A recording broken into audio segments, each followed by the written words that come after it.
Good afternoon, everyone. On behalf of Ministry of Tourism, Government of India, I welcome you all to this another episode of a lovely series of webinars that we are organizing with Association of Indian Universities. So today is our fifth episode. We started the journey sometime in the month of August, and it's been wonderful so far. So the thing is, how these webinars are happening is like we select a topic and we talk to all students and we present you another some part of history or about the country. And after this, we have a quiz which follows these webinars, and the children or the students, the participants who attempt that, the first 1,000 winners are given souvenirs, and we also do a kind of lucky dip, and we organize a first group of such students. We took them to Nagaland in the month of November.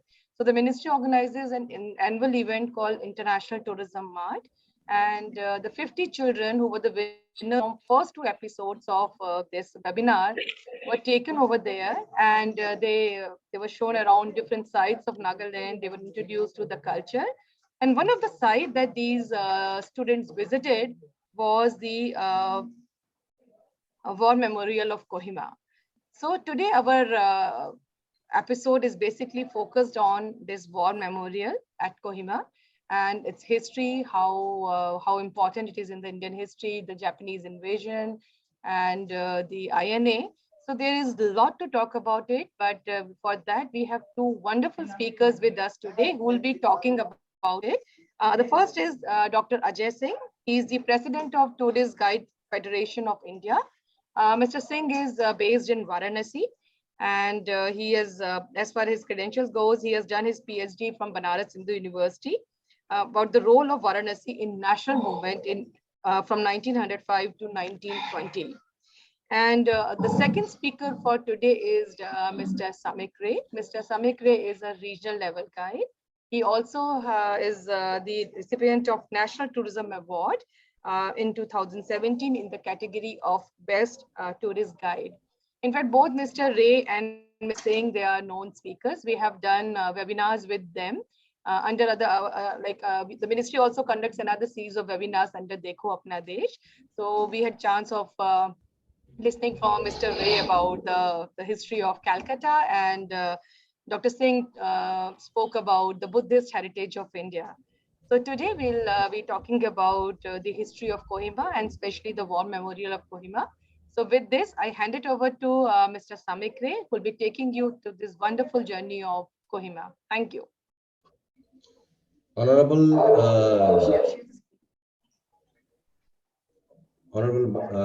Bharti Madam, Pankaj Madam, Motushi Madam, Dr. Ajay Singh, and distinguished guests and audience. Namaskar. Good afternoon. In fact, today, Mr. Ajay Singh and me will present an interactive webinar about this Kohima War Memorial. For the first time, I would like to ask Ajay ji why we have chosen this topic. Ajay ji. Dada, that's wonderful. You asked a very valid question, why we chosen this wonderful topic. Actually, last week of November, ITM was organized by Ministry of Tourism at Kohima, and I was also invited there. And being a student of history and as a researcher, when I visited this Kohima War Memorial, so I decided to ask Brar Madam for a wonderful webinar over this beautiful monument.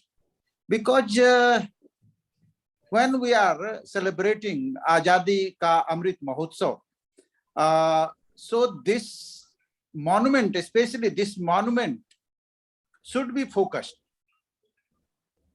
Because if you go back to history, and if you see the Kohima War, it was not just the war between Allied or the Axis forces, not only Japanese or the British.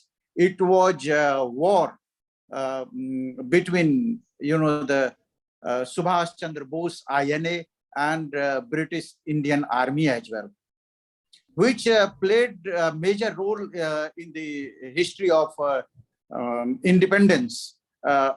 If you go to the period basically during the Second World War, so this was the period when INA pushed the British Army on the back foot. And later, then the Prime Minister of the Britain was Clement Attlee, and later he accepted it, that it was not only the non-violence movement of India, but also the Subhash Chandra Bose Army, which was known as INA, Indian National Army, Azad Hind Fauj, played the major role, which made the British to think that we should stay in India or we should leave. Lord Attlee, later in his interview, he accepted that. In Kohima war, we felt that without, the Indian assistance, we cannot rule over India. And now in India, Azad Hind Fauj is playing major role. And this is the time we have to quit. So then I decided to choose, this monument, Kohima War Memorial, and line which was written there. Dada, you will focus on this line later. But now just I am going to read this line. When you go home, tell them of us and say, for your tomorrow, we gave our today. What a beautiful line. So when we came back, so we also decided to tell our distinguished guest and the participant who is participating in this beautiful webinar that the word from that battleground, for your tomorrow, we gave our today. So it could be a wonderful topic. So that's why I chose this webinar as a webinar topic for today. Dada. Well, Ajayji, you said rightly. The topic of today's webinar is for your tomorrow, we gave our today. Do you know, this webinar makes our school exam days back, as writing amplification of some phrase or quotes in the literature papers were compulsory in those days.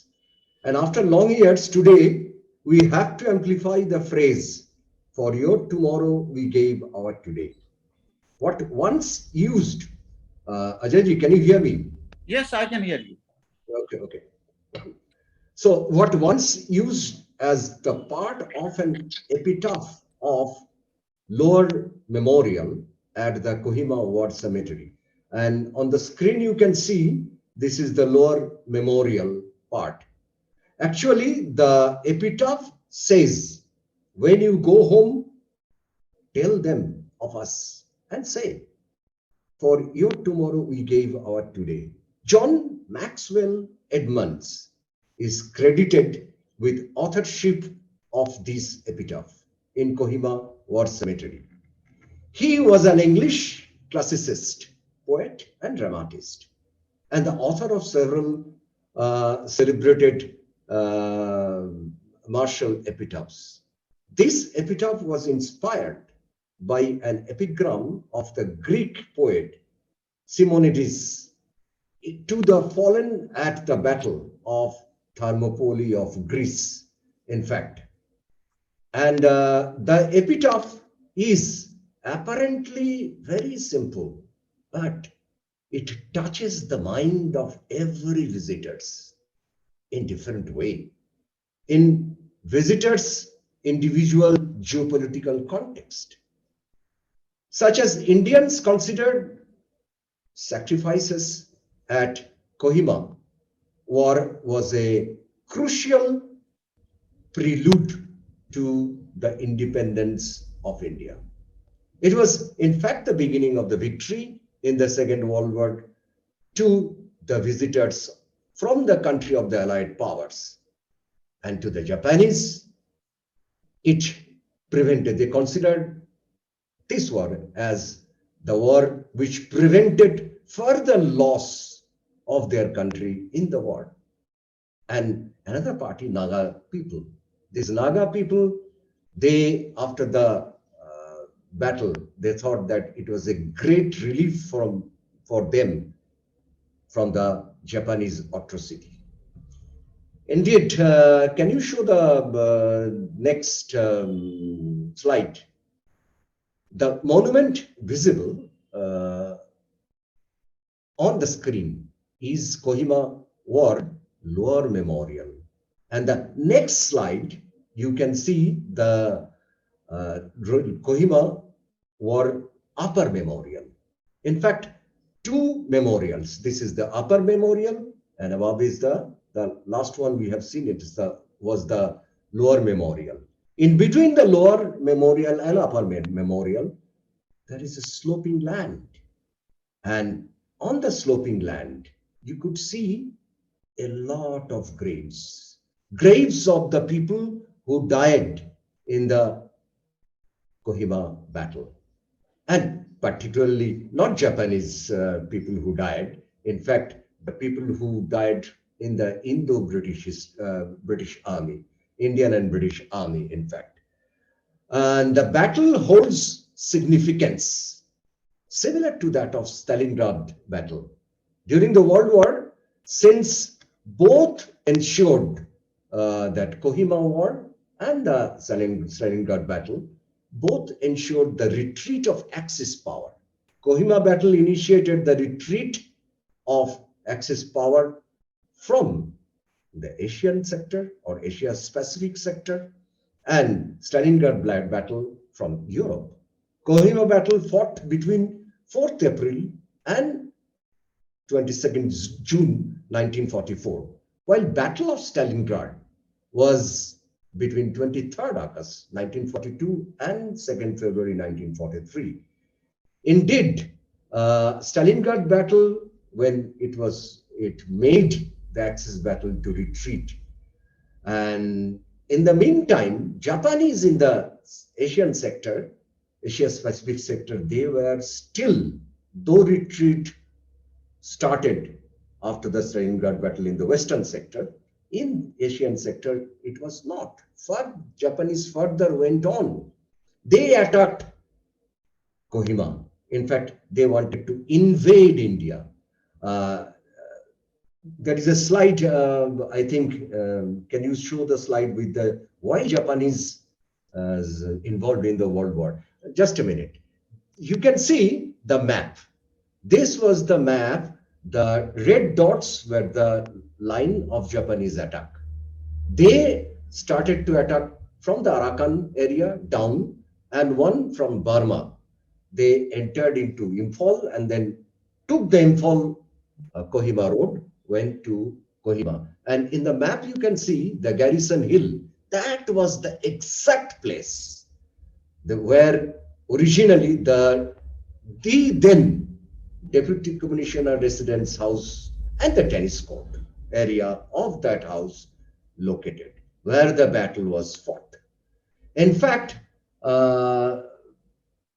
Captain Rowland, he in his memoir told there were Japanese coming, and night after night there was a fight at that Garrison Hill, at the tennis court, hand to hand, and a lot of people were died there. In fact, from the Japanese side and from the Indo-British side, we'll tell you the statistics later on. In fact, the whole memorial was made by the British government after their victory. In fact, in 1946, the whole area, the Garrison Hill, the tennis court area, they made that as a cemetery. It was designed by Mr. Colin St. Clair and established in 1946 by the British government. As I have told you, two memorials are there, so, and the graves in between. Very interesting is why Japanese involved in the Second World War. And Japanese involved in the Second World War. Can you please show the short slide of that, why Japan is involved? After that was in fact, the slide, next slide, I think so. That is the location of Kohima. Next slide, please. So Japan is involved in the battle, in fact, in the Second World War, because they thought they were superior. And by that time, Japan was controlled by the military. And they wanted to curb the Occidental domination in the Asia Pacific resources or the Asia Pacific area. So that's why they involved in the Second World War. In fact, why they invaded India? There are two ways they invaded. One is called Hago, that is the way from the Arakan area they started to move. In fact, why Hago operation started? Hago operation started because they wanted to control all Chittagong. And another is the Yugo operation from the Burma side towards one Imphal and then to Kohima. And in this period, before coming to Kohima, they went to Andaman, and that was before 1942. They conquered Andaman and ruled for some times. Then Subhash Chandra Bose requested them to hand over the whole Andaman Island to INA. They had handed over, and on 30th December, I think 1943, the first independent India's flag hoisted by INA on the land of Andaman Islands. In fact, Andaman Islands and Arakan area, to control Chittagong and to control the area which we say that is very important is Calcutta, because they wanted to control from Calcutta up to Kohima. If they do it, then they could control the plain and the hill area, and then they went on towards Delhi. So that was their original plan. That's why Japanese also bombarded Calcutta in the, what I say, in 1942-43, both. And Japanese is also wanted to invade India because they wanted to support INA in its mission to oust British control or British colonial power from India. So that was their strategy. And they finally came to Kohima at the 4th April 1944, as I have told you. And there were many people died, in fact, in Kohima war, from the side of Indian British. 4,064 people died, and from the British, from the Japanese side, it was 5,764. But among these 4,064 people, there were some missing, some died, some wounded. The people died more or less 1,042. About these people, there were Sikhs, Hindus, there were British, there are 5 Canadians and 3 Australians over there. And for them, the war memorial was made. In fact, the meaning of this word, significance of this word was being perceived by different people in different way. For the British, then the significance was very important because they made Axis power to retreat from Asian sector. For the Japanese, they lost in the victory, and they had a lot of of financial, economic, and military, cruciality all over the next 2-3 decades. For Indians, it accelerated the Indian independence.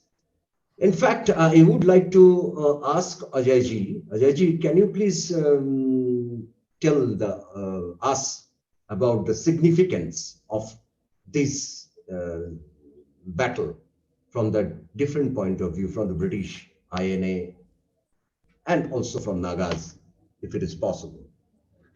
Dada, first, I want to focus over INA and Subhash Chandra Bose, because without knowing about Subhash Chandra Bose and INA, we cannot, explain this whole incident. When the Subhash Chandra Bose was prisoned by the British rulers, and after that Subhash Chandra Bose escaped from there by just hiding his identification. He went to Afghanistan, and from Afghanistan he went to Russia. But in Russia, what he felt that they are not going to help Subhash Chandra Bose against British. So from there, anyhow, he managed to go to Germany. And in Germany, again, he met with the Hitler. But what he felt that Hitler doesn't have very good image of the Indian. And in a meeting, even Subhash Chandra Bose objected over that, and finally the Hitler, had to excuse. But anyway, Hitler want to use Subhash Chandra Bose against Russia. So then the Subhash Chandra Bose, he decided not to stay in Germany, and he left Germany and came to Singapore. And in Singapore, then the Japanese Prime Minister, we have also the slide, we can see. Can you change the slide more? So then he came to Singapore, and if we go to the history of INA, one thing also we must know that Azad Hind Fauj, it was third time, established by Subhash Chandra Bose. Before that, twice there were attempts to establish the Azad Hind Fauj. Like first time in 1915 in Afghanistan, Raja Mahendra Pratap Singh, he led an army, and the name of that army was also Azad Hind Fauj. But he could not get succeeded, and finally it was flopped. So, and then the Ras Bihari Bose, Gill, and others in 1st September 1942, they also, with the same name, they established the INA, Indian National Army, Azad Hind Fauj. And finally, in 1943, when the Subhash Chandra Bose joined them, so the Raj Bihari Bose, that time he transferred the whole power to the Subhash Chandra Bose and declared him as a commander-in-chief of the Azad Hind Fauj. And from there, if you see, Japanese Prime Minister himself in Singapore, when the Subhash Chandra Bose was addressing Indian Army, so that time the Japanese Prime Minister himself joined him, and he assured there, we will help the Azad Hind Fauj to attack over British India and to achieve the goal of the independence. So after that, you can see the Subhash Chandra Bose moved from there, came to Burma border. But meanwhile, one incident also happened which played the major role, that Andaman Nicobar Islands was given to the INA by Japanese, because Japanese they took it from the Britishers. So that was given to the INA, and INA established their government, Azad Hind Sarkar. and Prime Minister and even the Commander-in-Chief and Rashtrapati, the President, was declared. All the three posts was under Subhash Chandra Bose. So the if you see, Ji. I think at that time Subhash Chandra Bose renamed Andaman Islands, one island as Swaraj Deep and another island is Sahid Deep. Well, you are right. Continue. Yeah, he renamed that island and declared there the Azad Hind Sarkar. And at that time also the Italy, Japan, Korea, China, they all gave, the kind of, they identify, oh, this is, we are recognizing this Azad Hind Sarkar. So the British, it gave a, the major effect over the British ruler, that not only Subhash Chandra Bose, other countries are also joining INA. And the Indians, Swang Sevak, who were living in Burma or Singapore or in Korea, they also joined INA. The same time, 60,000 prisoners who were basically the British army, but prisoned by the Japanese troops. So the Japanese government, they, liberate them. And they, those people, they joined. You can see 40 to 60,000 prisoners, they joined the INA. And they become the backbone of the INA Azad Hind Fauj. And in the war of Kohima, if you see, so the normally people think that it was war between the British and Japanese, but not. If you will ask me, I will tell you both sides. If you see the army, both sides. If you see the sepoy, they were Indians. Of course, commander, the majors, the officers, they were British, they were Japanese. But Ajay, 1 minute. Can Motoshi Madam please stop the sharing? Well, Ajay. So yes. that time, if you see, not only the British or the Japanese, they lost the life. Majority who lost the life, they were Indian. And majority who fought in the battleground, they were Indian. And that is why, Ajay, British found that from the both sides, most majority were the Indians. So they realized the power of Indian military and Indian soldiers, and that made them, after the Kohima War, gradually decide to leave India, to quit India. Am I right? Very much right, right, Dada. Actually, do you know that time also there was another incident happened, and that incident was, the revolt in British Indian Navy.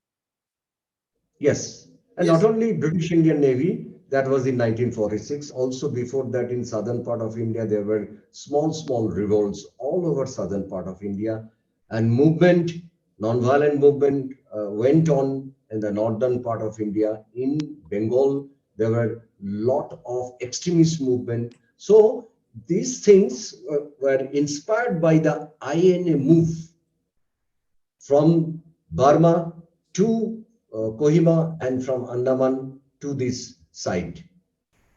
That's why, as you have mentioned before, Clement Attlee, the then Prime Minister, said that the INA's role in the freedom movement was quite important. And it is not a small contribution. It was one of the major reasons why the British government had decided to leave India. You are yes. very much right, Dada. Even G.D. Bakshi, the General G.D. Bakshi, he wrote a book, Bose, the Indian Samurai. Yeah. If you go to that book and read about the statement of that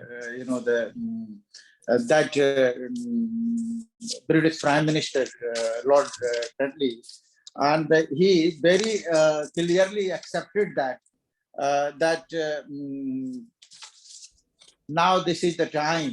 We realize that now this is the time to quit India, because they are Subhash Chandra Bose and Azad Hind Fauj is knocking the door.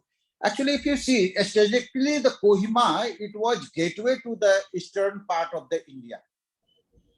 If they break the war of, the wall of Kohima, so that then the Dimapur, and from Dimapur, it was very easy to attack over Kolkata, Chitgaon. So, and once they also realized that, Attlee, he also accepted it, that it's INA create a fear among the British ruler that when INA and Subhash Chandra Bose will enter into the plain area of India, so the mass people will join them. Yeah, that's then right. Even That's it will become too difficult to took our, the British troops out of India. Yeah. So they became panicked, in fact, and they wanted to leave India with honor. That is why, and in fact, Kohima, the victory in the Kohima War helped them to do that. Leave India Dada, with honor. yeah, Dada, Yes. P.B. Chakravarti, then Honorable P.B. Chakravarti, then he was Chief Justice of Kolkata High Court, and he, submitted a report to the British, the government, because they asked him to submit this report, and this report was known as a weekly intelligence summary report. And in that weekly intelligence summary report, P.V. Chakravarti very, very clearly mentioned that once the Subhash Chandra Bose and the INA will enter in the plain area of India, so it will become very difficult for the British Indian Army as well. Now there is only revolt in the Indian Navy, but there is there will be the big revolt in Indian Army, and then it will very difficult. Then it will be very difficult to control that situation. So that's why actually later, when in 1956 he came to Kolkata and he was the guest of Chakravarti, P.V. Chakravarti, who was then the governor of Bengal. So in that time he accepted that not only the non-violence movement of India, but the INA, Azad Hind Fauj, make us panic, and we decided to quit India soon. In fact, after that Kohima battle, when they have seen the power of INA, then in British cabinet and as well as in the British Parliament, they have discussed about that, how they could give India independence. They wanted to leave India. Yes, a lot of people, they will say that, the historians also said that it was very, very difficult for England to continue such big country, and the big British Indian Army to maintain need a lot of money. They were in economic crisis. But in fact, these were the apparent cause. The original cause, they were threatened by the Indian mass movement and as well as by the Indian Azad Hind Fauj, the power of Azad Hind Fauj. Dada, they were panicked. Yeah, Dada, in Azad Hind Fauj, Subhash Chandra Bose, if you see, is visionary. He made 3 regiments. One regiment was Mahatma Gandhi regiment. And the Four second regiment. regiment was Four regiments. Nehru regiment. Third regiment was on his name. And the fourth regiment, here you are very much right, the fourth regiment was Maharani Lakshmi Bai regiment. Yeah. And that time, it's a more than 10,000 women, they joined that Maharani Lakshmi Bai regiment. And when the Japanese, they lost this battle, and they asked the Subhash Chandra Bose that we are giving you the safe passage, you go from here to the Japan. But Subhash Chandra Bose, he mentioned there, yes, he don't want to leave. He mentioned there, until the sisters are here in battleground, so I don't want any safe passage. At first, we want safe passage for this Maharani Lakshmi Bai brigade, then I will leave. So yes, that's right. That was the saying of the true leader, in fact. The true leader. Yeah, and Ajayji, we can go back to the again Kohima War. The impact of Kohima War, of course, we got independence. The independence accelerated. But if it would happen in reverse way, means Japanese victory and then INA proceeded towards the plain.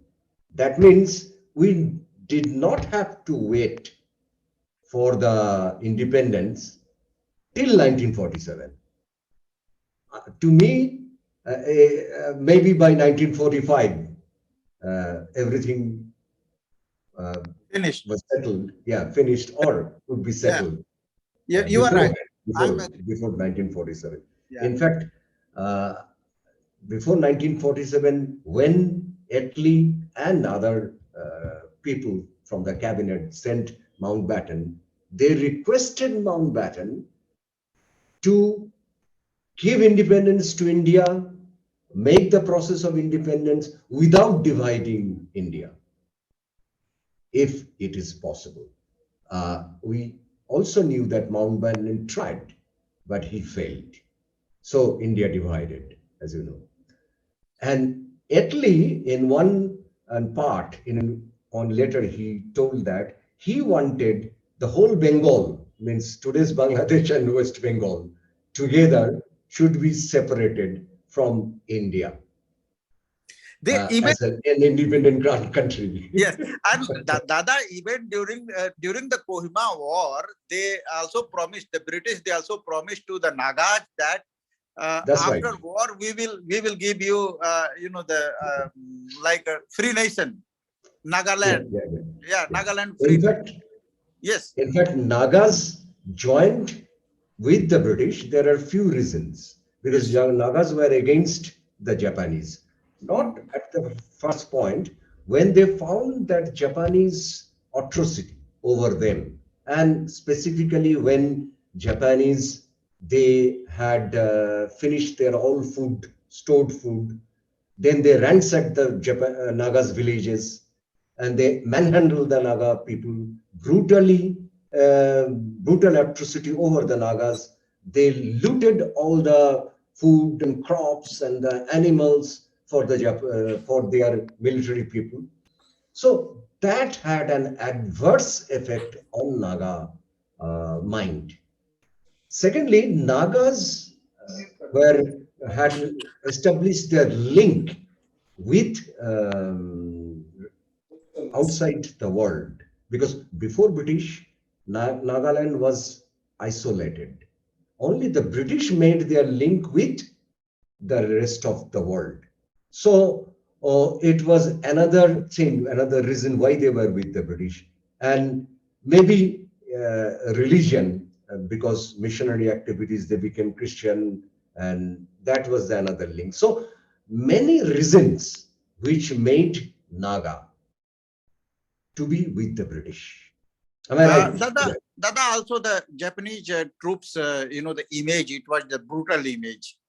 What they have done in Korea, what they have done in China. So no need to mention here. So the image of the Japanese troops was the brutal image.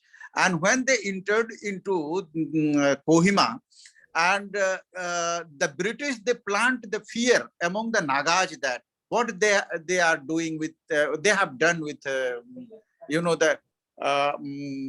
Chinese and the China, Korean. Korea. Yes. Yeah. So like that, they plant the fear. No, it was tactful, I say. But very interesting, if you look back to the history, any victorious troops, they became brutal to the people whom they were subjugated. So it happened always, always, all through the history. So that's a very interesting point. In fact, what we can say that the impact of Kohima War, one from the Indian side accelerated the independence and made British realize the military power and the power of INA, and also the urge for freedom among the Indian mass people. So they realize it. Secondly, their economic crisis, they could not maintain it, the whole British Indian Army, and to give the security to India under the British. So that's why they have decided. And they promised to the Naga some. I can say one thing is very interesting when Japanese attacked the then resident and governor resident of Kohima did not want to leave Kohima because he wanted to give the safety to the Naga people. That's why they became very much attached with the British, and they thought after the independence, British will give Nagaland as a, or recognize Nagaland as a separate country. As you know, even after that, it was continued after independence, their Naga sentiment about their own country. Now they were with us, they are with us, and it is one of the Indian states. Very interesting. And Japanese side, they failed, they went back, and they had the rise of China and Korea in the Asian sector as a important power. So all these things happened in the during the after the Kohima War in the Asia Pacific sector. But what I want to say, in fact, the people who are people are going for their holiday, I would request the people to go to Kohima and try to see and reveal the hidden history of Kohima. I would request all of you to make your plan to visit Kohima, and must visited place is that Garrison Hill. Just go and stand, fill of those days hand-to-hand fight between Japanese and the Indian and Indian British Army. Garrison few Hill, minutes. even it is situated in the center of Kohima.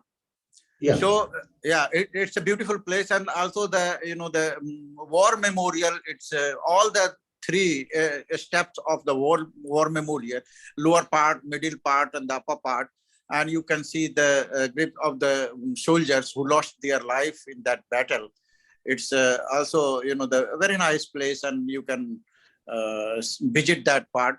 Even not only that part, if people they want, they can go to the Kohima, and especially if you are going there in the month of December, every year from 1st of December to 10th of December, they have Hornbill Festival.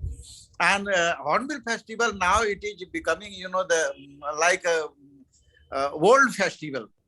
The tourists from every corner of the country, every corner of the world, they are coming to join that, the Hornbill Festival, and that is really amazing. This year, I was part of the visitors of Hornbill Festival there, And really, it is amazing, Dada. And if you go there, you feel that that is really another world. And Yeah, also, that's right. yeah, also the Naga village, if you go to the Naga villages, even now they maintain their tradition, their culture, their history. It's amazing. If you go to the Naga villages, they maintain everything. And in fact, very few Indians, except Hornbill Festival, very few Indians visiting Nagaland. And my experience is, I went to Nagaland with the Royal British Legion Group quite a few times. And this cemetery is maintained by the Commonwealth War Cemetery, in fact. They organize this kind of groups from the families, descendants of the Second World War military cadres. So every year before pandemic, of course, there were Royal British Legion Group coming to India. They are visiting Imphal and Kohima War Cemetery. Even I had remembered that they visit the Calcutta Commonwealth War Cemetery in Bhawanipur area also. So this is very interesting about the military and the local history, as you said. And I would request the people to visit, Yeah. to see the Nagaland culture, Naga cultures, the scenic nature and history, all mingling together. Yes, Ajayji. Dada, I think now we are running out of time. Yeah, that's And, right. yeah, running out of time. Otherwise, there is a lot of things to discuss about beautiful Nagaland, and also the people who is planning to go there, Kohima. Good hotel facilities are there. You can have the up to 4-star category hotel. Some hotel is also like a 5-star category, but you can have just only maximum 40 room in a hotel, because most of the hill stations, they have small places to build the hotel, not the big area. So, but homestay, especially in Kohima, is also beautiful, and the people can enjoy the homestay over there. Nice people, nice locality, nice atmosphere, everything is there. So now we should wind up because time is running out, and we request to Pankaj ma'am to give the the vote of thanks. Okay, thank you, Ajayji. Thank you very much, both Ajayji and Mr. Samik Reji. You spoke beautifully about the Nagaland, and I think the people who were not thinking of visiting Nagaland now will start thinking of visiting Nagaland. But this homestay and all which you're talking about Nagaland, is there some website from which they can find out that where all the homestay facilities are there, or some Airbnb site or something? Is there a specific site for Nagaland? Yes, ma'am. State government of Nagaland, they have a site, and if you go to that site, you can find these all the facilities. And also during ITM, they share it with the ministry. Okay. And one or two questions which were on the chat, like who gave this line for your tomorrow we gave over today. So who had given this line? I already told. It is about Edmund, who was the famous classicist and dramatist and poet, who had written this, but he was inspired by a Greek epigram written by Simonides. So that Greek epigraph was written on something which is in Greece or something? No. Yeah. We are not able to hear you. It was originally in Greek. It was translated by Edmund. Okay. It was written originally. Can you hear me now? Yeah. It was written originally in Greek, used in Thermopylae after the fall of Thermopylae War. And Simonides, a Greek man who wrote it. But it was translated by Edmond. Okay. He was a classicist and dramatist for this monument. Very interesting phrase, in fact. Yes, very good. So I should thank everybody, and especially to the students who will be sort of attempting the quiz which is associated with this program. Maybe this is one of the questions in the quiz also. And the moment you answer all the questions right, you will be eligible for a gift from Ministry of Tourism. And in any case, in the beginning also Bharti was telling that we are running many programs for the winners of these quizzes. So please attempt the quiz. The very lucid and very explanatory, in the very explanatory form, the whole details about the Kohima War Memorial has been indicated by both the experts. Thank you very much. It was really good and eye-opener for me also. Thanks a lot. And to all the students, you know that Association of Indian Universities and Ministry of Tourism, we are collaborating with each other, and for these 12 episodes, this is a 12 episode series. This was the 5th one today. And the earlier ones were on ministry, I mean, culture and heritage. One was on mountaineering, one was on the Northeast, one was on employment opportunities in tourism. So like this, we are holding many webinars which are of general interest to the students. So the students take up tourism as a profession also. And also the students should be aware of the rich cultural heritage of India. We want them to see whole of the country. I mean, rather than foreign tourism, first see India. India is so beautiful and so culturally rich. So that is why we are holding this series. After the 12th series will be culminating in August 2022. And this is basically for celebrating 75 years of independence of India. So thank you very much. Thanks to Mr. Ray, Dr. Singh, to the students. Do attempt the quiz, do answer all the questions correctly. The questions are basically based on whatever Ajay ji and Samik ji spoke today. It is about Kohima War Memorial. It is about Nagaland. So thank you very much. Thanks a lot. Thanks to Ministry of Tourism, and thanks to both the experts and all the participants who have participated. Thank you. Thanks, Thank you. Namaskar. Thank you. Thank you, ma'am. Namaskar.